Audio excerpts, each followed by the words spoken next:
रात के 12 बजे की खौफनाक कहानी। रात के 12 बज चुके थे। अंधेरा चारों ओर फैला हुआ था और हवाएं भीषण रूप से चल रही थीं। गांव का हर व्यक्ति अपने अपने घरों में दुबके हुए थे, केवल रघु के सिवा। रघु गांव के सबसे बहादुर व्यक्ति के रूप में जाना जाता था। उस रात वह अपने खेत से घर लौट रहा था।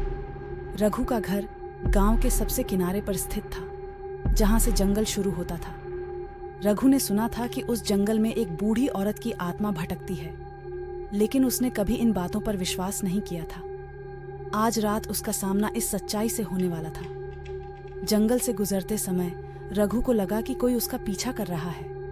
उसने पीछे मुड़कर देखा, लेकिन अंधेरे में कुछ नजर नहीं आया। उसकी चाल तेज हो गई, लेकिन तभी उसे किसी के चलने की आवाज सुनाई दी। रघु ने सोचा कि यह उसका वहम होगा और अपने रास्ते पर बढ़ता चला गया। जैसे ही वह अपने घर के पास पहुंचा, उसे दरवाजे पर खटखटाने की आवाज सुनाई दी। उसने दरवाजा खोला तो सामने एक बूढ़ी औरत खड़ी थी। उसकी आंखें लाल थीं और चेहरा खून से सना हुआ था। रघु की सांसें थम गईं। वह औरत बोली, मुझे मेरी आत्मा चाहिए, मुझे मेरी आत्मा चाहिए। रघु को समझ नहीं आया कि वह क्या करे। वह पीछे हटने लगा, लेकिन औरत ने उसका हाथ पकड़ लिया। रघु ने देखा कि औरत के हाथ से खून टपक रहा था। उसने जोर से चिल्लाया, लेकिन उसकी आवाज कोई नहीं सुन सका।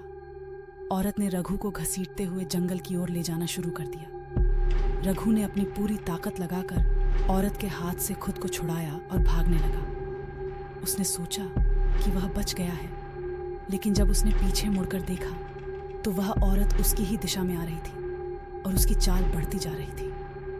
रघु ने अपनी पूरी ताकत से दौड़ना शुरू कर दिया।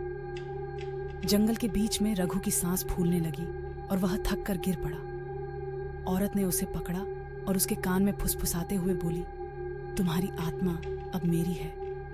और एक जोरदार चीख के साथ रघु की आंखें बंद हो गईं। अगली सुबह गांव वालों ने रघु का शव जंगल के किनारे पाया। उसके चेहरे पर भय और खौफ की परछाइयां थीं।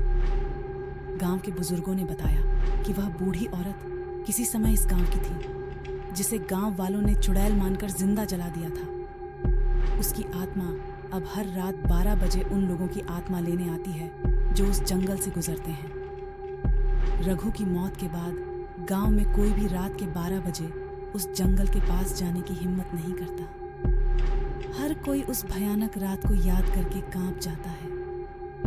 यह कहानी अब गांव में एक खौफनाक दास्तान बन चुकी है, जो पीढ़ी दर पीढ़ी सुनाई जाती है।